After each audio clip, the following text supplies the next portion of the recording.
Uylangandan keyin uyalib qolish xohlamasangiz, quyidagi 5 ta narsani qilishingiz kerak. Beshinchisi eng muhimi, shuning uchun ham videoni oxirigacha ko'ring. Birinchi, sekin-sekinlik bilan foydali odatlarga o'rganing. Asosiysi sport. Vaqtingiz bo'lmadi deganda ham o'tirib turish mashqlari, ajimaniya qilishlikka odatlaning. Ikkinchi, boshqa yo'llar bilan ham lazzat olsa bo'ladi. Chekishni, ichishni va yomon ayollar bilan yurishni tashlamasangiz bo'lmaydi.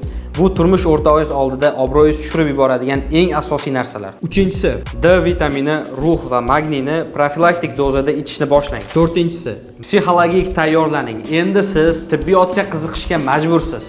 Sababi ayol organizmi va psixologiyasi umuman boshqa dunyo. Homiladorlik payti va undan keyin bo'ladigan jarayonlar ko'pchilikni dovdiratib qo'yadi. Bu jarayonlar haqida ishonchli odamlardan maslahat oling. Beshinchisi, tibbiy jihatdan jinsiy qobiliyatingizni bilib oling. 5-6 oy oldin urologga borishlik, gormonlar va infeksiyaga tekshirishlik eng asosiysi. Bu videoni uylanmoqchi bo'lgan do'stingizga yuborib qo'ying.